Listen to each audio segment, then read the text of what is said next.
You're Mr. Lebowski. I'm the dude. Hey guys, hope you're going well. So you already know that I moved from Australia to London almost exactly 1 year ago now. I arrived here last November, and when I got here, I had just missed the BFI London Film Festival. So this year around, it was coming up, and you better believe that this year I was not going to be missing out. I did actually get press accreditation this year for the festival for roll credits, which was really, really awesome. What was not so awesome is that most of the press screenings all happen at 10 a.m. on weekdays, and I'm working full time, so I pretty much wasn't able to go to any of the press screenings this year. And instead, like everybody else, I was there when the tickets dropped at 10 a.m. on some random Tuesday morning, refresh in my browser, trying to get tickets to all the films that I wanted to see. And true story, if you follow me on Instagram, you would have seen me have a cry on my Insta stories,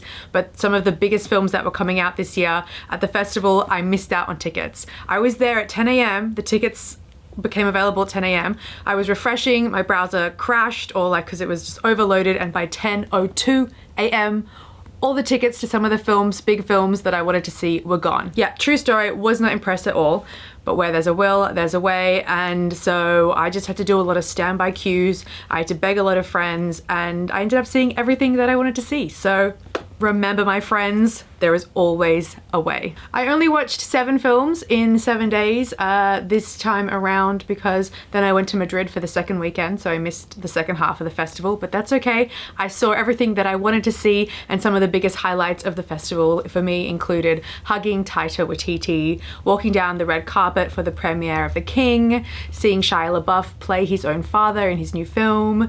What else happened? Basically just being around the film festival atmosphere, which I love so much, even standing in line 1 hour to get sold out tickets to the Lighthouse. I stood in line, you better believe it. I was number 26 in the queue. The guy came down and counted us all in the queue. I was number 26 of probably 50 people.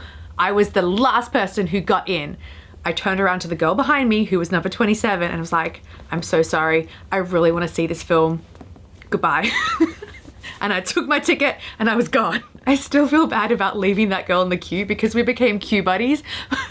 But when that was that final ticket going for sale, sorry love, I know we just made friends, but I'm taking that ticket. Sorry, not sorry.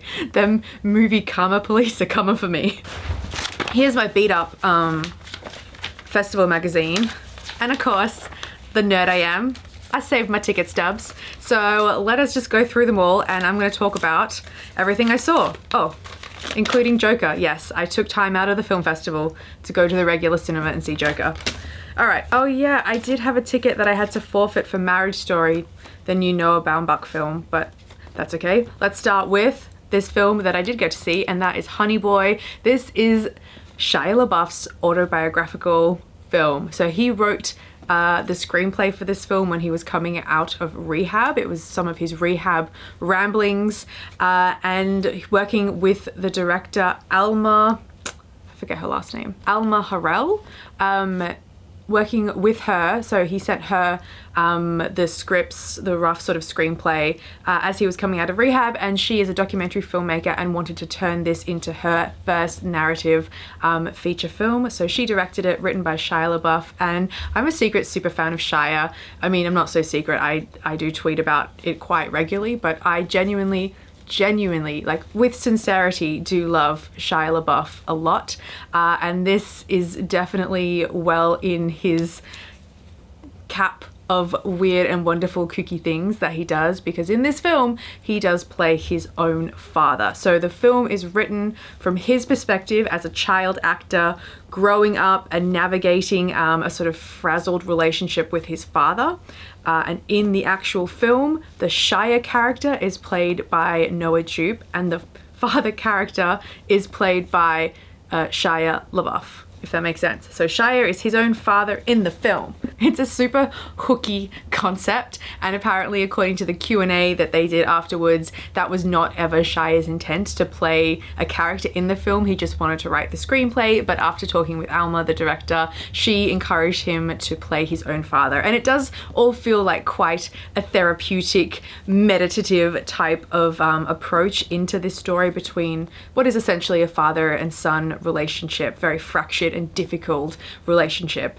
So I would say it's a really interesting exploration of a film. I enjoyed it mainly because I love Shia. I don't know that this one will get a lot of legs with general audience generally. What else did I see? I saw The King. So The King was a premiere that my friend gave me a spare ticket to at the very final hour, so I was very, very lucky to be able to go to this one. And this is the new period film starring the Hollywood heartthrob who is now Timothy Chalamet.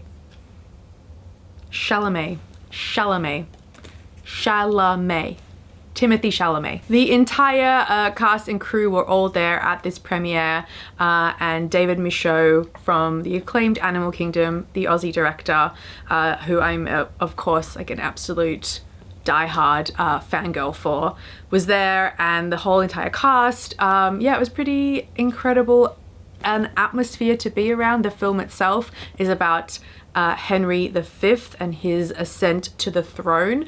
I would say that this one's coming out to Netflix. It's getting a Netflix release 1st of November, I believe. So it's going to have a really short cinema run.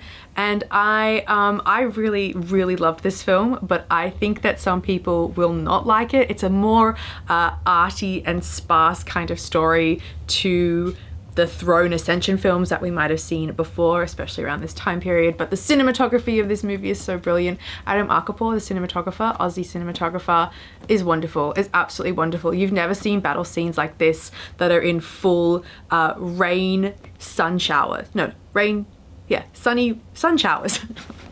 What is it called when it's sunny but it's also raining?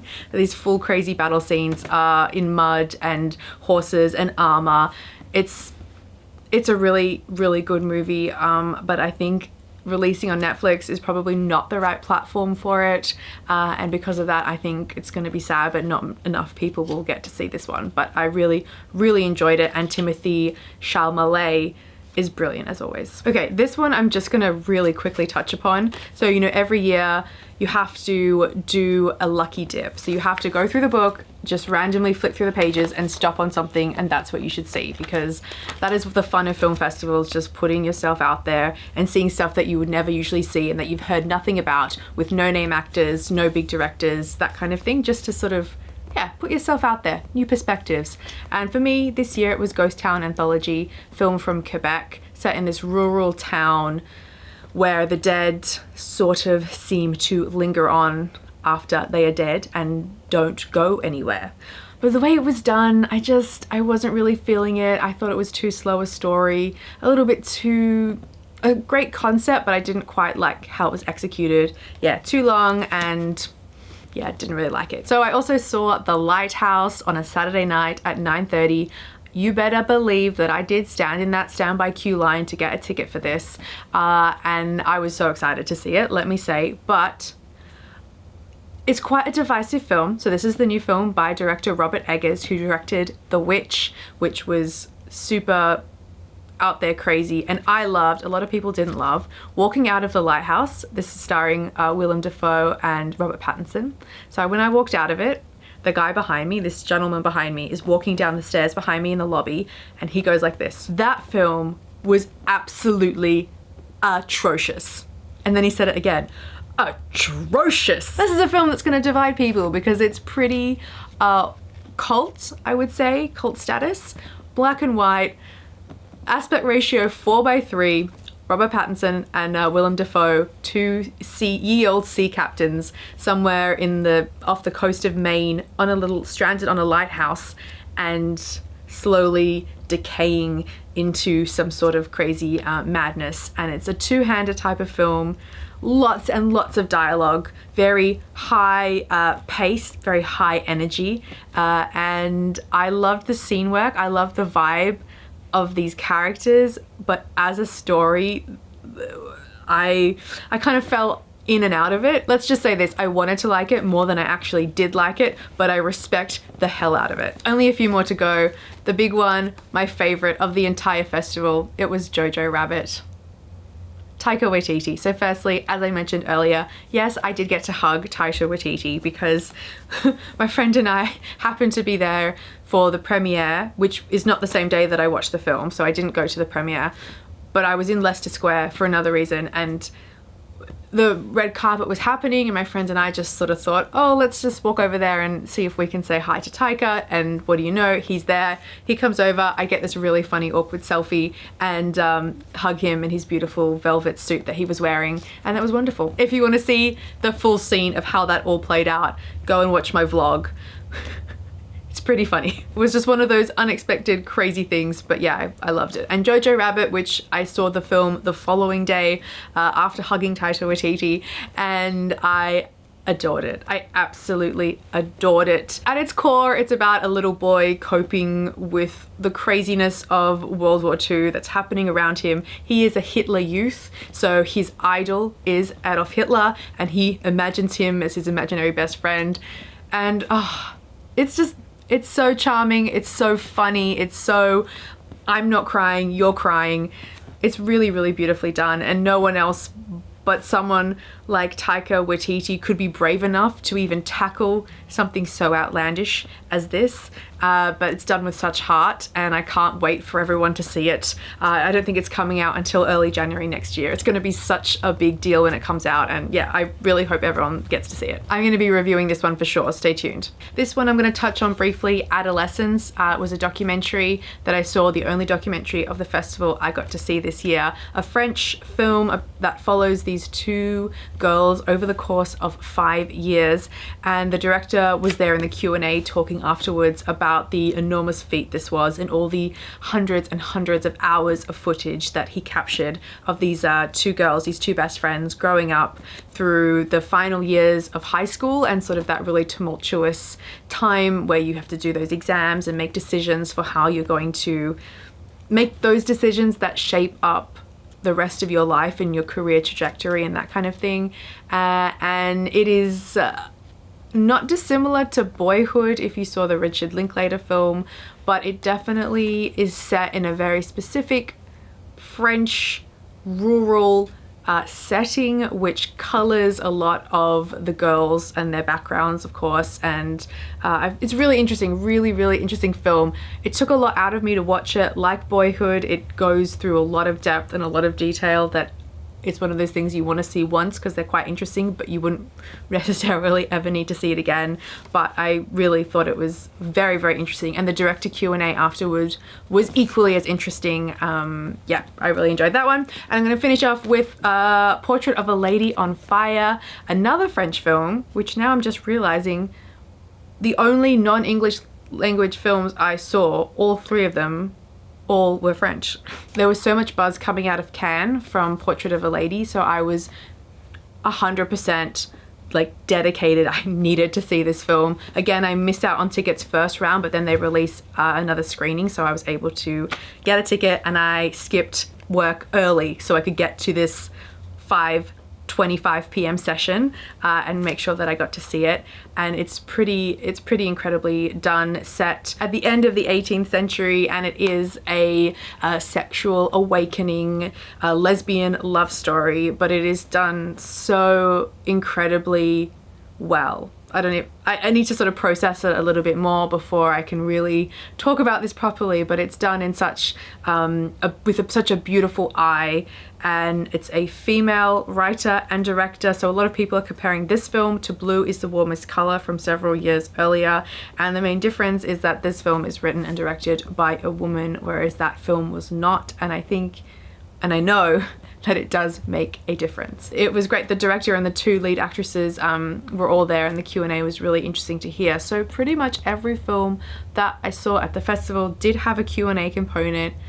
I think apart from maybe the smaller films, all the bigger films that I saw all had Q&As, and that was just the most fun thing to hear the directors up there, after you've watched their film, come on stage and talk about their passion of this film and the labor of love that it was to put these projects together. And I love that so much. It's my favorite thing ever, film festivals and all those film talk that happens afterwards. So yeah, that is my experience at London Film Festival 2019 and all the films that I got to see this year and all the fun and awesomeness that time that I had. Would you like to see in-depth reviews for any of the films that I've mentioned? Make sure you let me know. Leave me your comments in the comment section down below. Portrait of a Lady on Fire I think is one I could definitely talk about more as part of my Foreign Film Friday series. So yes, I just had that idea. So watch this space. I think I'll be doing that soon. Yeah, don't forget to leave me other comments. Do you love going to film festivals? Have you ever waited in line 1 hour at least? It was probably more 1 hour and 20 minutes. Have you ever waited in line that long to get a standby ticket, knowing that you may likely not get one, but then get one at the last minute and turn around to the girl behind you and say, sorry, not sorry? I'm still thinking about the look on her face when I took that ticket and looked her in the eye and said sorry. If you're out there, girl with short red hair, I'm really sorry if you did not get to see the film. Don't forget to subscribe to my channel here and keep up to date with all things movies and TV. Thank you so much for watching, and I will talk to you guys soon. Bye.